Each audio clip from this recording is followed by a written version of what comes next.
Bertamu materi kelas 3. Bertamu artinya datang berkunjung sebagai bentuk silaturahmi yang disukai oleh Rasulullah SAW. Islam mengajarkan bagaimana cara bertamu yang baik. Yang perlu diperhatikan adalah mengucapkan salam dan mengetuk pintu, sebaiknya membawa buah tangan atau oleh-oleh jika bertamu. Menurut Rasulullah SAW, meminta izin atau mengetuk pintu tidak boleh dilakukan sebanyak 3 kali. Jika sudah 3 kali namun tidak ada jawaban, sebaiknya kembali pulang dan menunda kunjungannya di lain waktu. 2. Tidak bertamu pada sembarang waktu. Dan ketiga, kalau diterima bertamu, jangan terlalu lama. 4. Tidak melakukan perbuatan yang membuat tuan rumah terganggu. 5. Jika disajikan makanan atau minuman, maka hormatilah dengan memakan dan meminumnya. Jika berpuasa, bisa mendoakan tuan rumahnya dan berkata maaf. 5. Pamitlah ketika ingin pulang. Adab menerima tamu. Berikut adab-adab menerima tamu. Yang pertama, menyambut kedatangan tamu dengan muka yang manis dan tutur kata yang lemah lembut. Mempersilakan tamu untuk duduk atau masuk di tempat yang baik. Menyediakan hidangan terbaik semampunya tuan rumah menyediakan.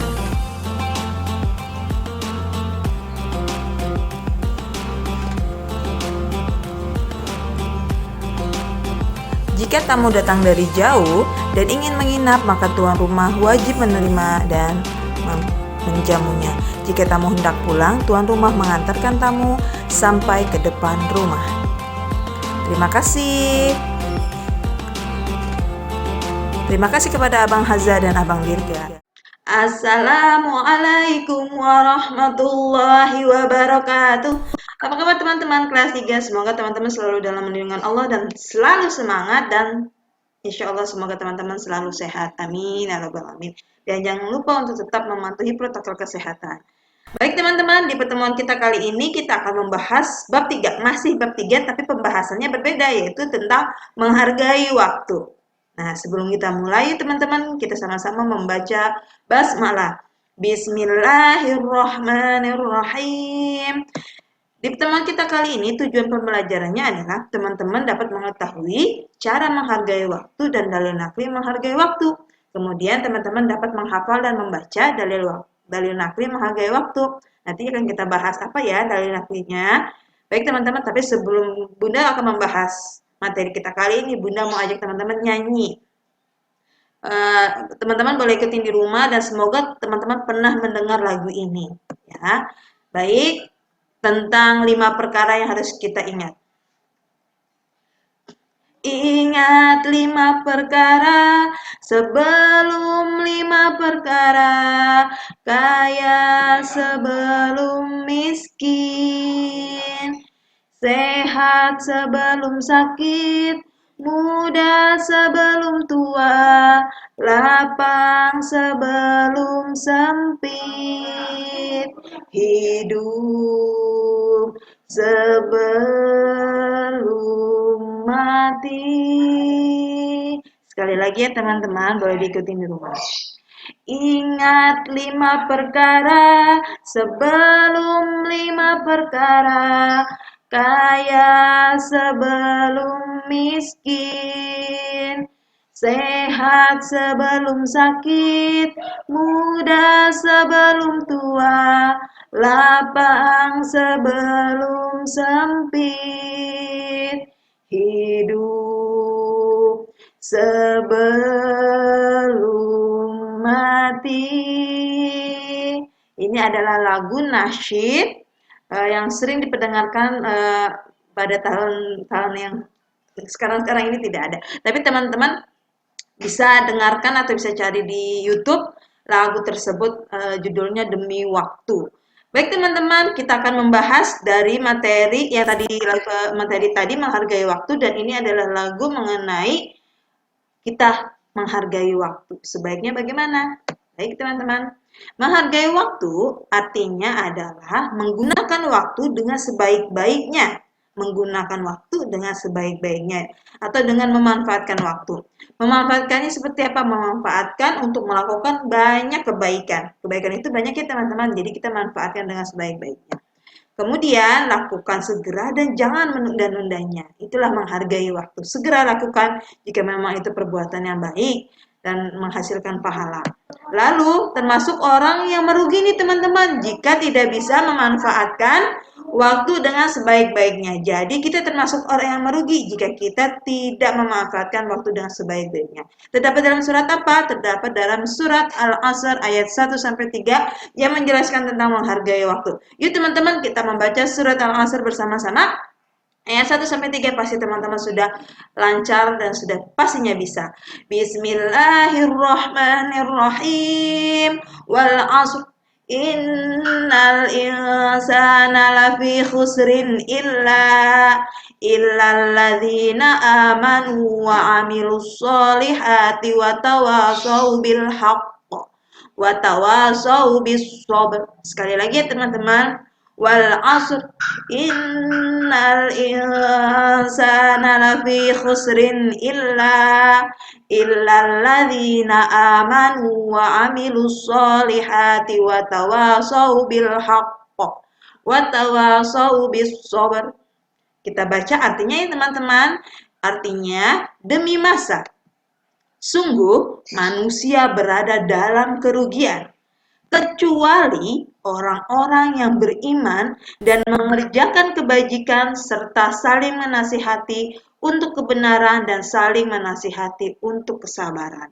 Jadi dari arti surat Al-Asr ini dijelaskan bahwa manusia akan rugi jika kita atau manusia tidak mengerjakan kebaikan di dalam kehidupan sehari-harinya, tidak saling menasihati dalam kebenaran, tidak saling menasihati dalam kesabaran sesama muslim. Ya teman-teman, jadi dalil nakli yang menjelaskan tentang menghargai waktu adalah surat Al-Asr ayat 1-3. Diingat-ingat ya. Kemudian perintah menghargai waktu dari Rasulullah SAW ada hadisnya teman-teman. Apa bunyinya? Yuk kita baca bareng-bareng. Dengarkan Bunda Ruby dan teman-teman ikuti dari rumah. Oke? Bismillahirrahmanirrahim. Boleh ikuti? Igtanim khamsan qabla khamsin syababaka qabla haramika. Sekali lagi, syababaka qabla haramika wasihhataka qabla saqamika. Lagi, wasihhataka qabla saqamika. Terima kasih. Lanjut, wa ghinaka qabla faqrika. Sekali lagi ya, wa ghinaka qabla faqrika. Oke, lanjut. Wa firaghaka qabla syughlika. Lagi. Wa faraghaka qabla syughlika. Wa hayataka qabla mautika. Lagi ya. Wa hayataka qabla mautika. Oke, kita baca dari awal bareng-bareng ya teman-teman. 1, 2, 3. Igtanim khamsan qabla khamsin syababaka qabla haramika wasihhataka qabla saqamika wa ghinaka qabla faqrika wa faraghaka qabla sughlika wa hayataka qabla mautika. Artinya adalah manfaatkanlah 5 perkara dari 5 perkara, yaitu apa saja teman-teman? Yaitu sehat sebelum sakit, muda sebelum tua, kaya sebelum miskin, lapang sebelum sempit, dan hidup sebelum mati. Seperti tadi, ingat 5 perkara sebelum 5 perkara, sehat sebelum sakit, Muda sebelum tua, kaya sebelum miskin, lapang sebelum sempit, hidup sebelum mati. Jadi itulah hadis yang Rasulullah sampaikan untuk mengingatkan kita tentang 5 perkara sebelum 5 perkara. Jadi ini adalah gambar yang mengingatkan kita, ingat, kita manfaatkan waktu kita di waktu muda sebelum nanti kita tua, di waktu kita kaya sebelum nanti kita miskin, dan di waktu kita lapang sebelum waktu kita sempit, lalu kuat dan sehat sebelum waktu kita sakit, lalu kita masih hidup sebelum waktunya kita mati. Jadi untuk apa memanfaatkannya? Untuk beribadah kepada Allah Subhanahu wa taala, memanfaatkan waktu kita untuk beribadah kepada Allah. Seperti apa? Sholat tepat waktu, teman-teman. Kita manfaatkan waktu kita ya. Apalagi kita masih muda. Jadi jangan lupa sholat tepat waktu. Lalu berpuasa Ramadan. Jangan bolong-bolong nih puasanya. Dan kita sudah besar, kita bisa berpuasa Ramadan kecuali memang nanti ada halangan, kita bisa menggantinya di lain hari.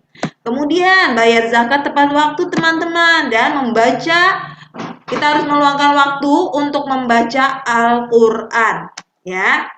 Kemudian, untuk apa kita manfaatkan lagi? Untuk mengerjakan amal soleh sebanyak-banyaknya. Dan saling menasehati sesama muslim dalam berbuat kebaikan. Ya, seperti dalam surat Al-Asr tadi, orang yang merugi adalah orang yang tidak mau saling menasehati dalam kebaikan dan tidak mau menasehati dalam kesabaran. Itu ya teman-teman, diingat, manfaat menghargai waktu. Oke, ini yang tadi kita sudah bahas. Selanjutnya, cara menghargai waktu bagi pelajar nih. Untuk teman-teman semua yang ada di rumah, cara menghargai waktu bagi seorang pelajar apa aja sih? Yang pertama adalah berangkat ke sekolah tepat waktu, teman-teman, dan tidak terlambat. Lalu yang kedua, teman-teman selalu mengerjakan tugas tepat waktu. Nah, teman-teman tahu nggak kalau anak muridnya mengerjakan tugasnya tepat waktu, ngumpulinnya tepat waktu, itu gurunya seneng loh teman-teman. Iya, gurunya jadi, wah anak ini rajin sekali, wah selalu tepat waktu. Jadi gurunya pun semangat, teman-teman semangat, gurunya juga semangat. Lalu yang ketiga, memanfaatkan waktu luang untuk belajar. Jadi teman-teman belajar itu jangan hanya waktu ketika ulangan saja. Jadi teman-teman bisa ketika ada waktu luang bisa baca-baca sedikit, memanfaatkan waktunya untuk belajar, baca-baca dan mengulang-ulang lagi materi pelajaran yang sudah disampaikan oleh guru-guru teman-teman. Kemudian, tidak menyia-nyiakan waktu hanya untuk bermain saja. Jadi waktunya jangan hanya untuk main saja ya teman-teman. Jika memang ada waktu bermain, bermain. Tapi jika sudah lama untuk bermain, bisa teman-teman gunakan waktunya untuk belajar, membaca, menyelesaikan tugas, dan yang lainnya. Jadi itulah cara menghargai waktu bagi pelajar. Oke, selanjutnya, apa nih manfaatnya jika kita menghargai waktu teman-teman? Di antara manfaat yang akan diperoleh orang-orang yang mau menghargai waktu, yang pertama adalah pekerjaannya tidak akan menumpuk, teman-teman. Jika kita memanfaatkan waktu dengan sebaik-baiknya, pekerjaan tidak akan menumpuk. Kemudian, melatih kedisiplinan seseorang, ya, melatih kedisiplinan seseorang. Jadi, jika kita memanfaatkan waktu dengan sebaik-baiknya, kita akan menjadi orang yang disiplin. Nah, jika sudah disiplin, pasti akan membuat orang lebih percaya kepada kita, kita disukai banyak orang karena kita disiplin, karena kita tepat waktu dan yang lainnya. Oke? Nah, salah satunya juga gurunya juga pasti akan senang jika teman-teman sebagai pelajar selalu mengerjakan tugas dan tepat waktu. Nah, kemudian yang terakhir dapat mengatur kegiatan dengan lebih mudah jika kita dapat menghargai waktu. Itu ya teman-teman, manfaat menghargai waktu. Nah, Bunda Ruby ada teks nih teman-teman, baca bareng-bareng yuk teman-teman di rumah, Bunda Ruby di sini. Suatu hari, Soleh dan 5 orang temannya berencana pergi ke Jakarta. Keesokan harinya, yaitu pada hari Senin, Soleh dan teman-temannya memesan pesawat untuk pergi ke Jakarta. Jadwal pesawat mereka akan berangkat pada hari Selasa pukul 10 WIB pagi ya teman-teman. Pada hari Selasa, Soleh dan 4 orang temannya sudah berada di bandara pada pukul 9. Tinggal satu orang teman Soleh yang belum datang, namanya Fulan. Ketika waktu menunjukkan pukul 9.30, Fulan masih juga belum datang. Dia baru sampai di bandara pada pukul 11.30. Dan akhirnya Fulan pun tidak jadi berangkat ke Jakarta karena telah ditinggal pesawat. Ini adalah contoh temannya Soleh yang namanya Fulan tidak menghargai waktu teman-teman. Betul? Nah, kalau kita dapat memanfaatkan, mengatur waktu, pasti Fulan tidak akan tertinggal pesawat. Ini hanya contoh dari peristiwa Fulan dan temannya. Oke teman-teman. Jadi teman-teman bisa baca-baca lagi bukunya. Setelah ini teman-teman kerjakan di buku teman-teman Al-Islam halaman 53 dan 54. Ya, setelah itu teman-teman salin jawabannya seperti kemarin di Google Form yang akan Bunda Ruby berikan. Terima kasih. Let's say hamdalah. Alhamdulillah. Alhamdulillahirabbil alamin. Bunda Ruby akhiri. Wassalamualaikum warahmatullahi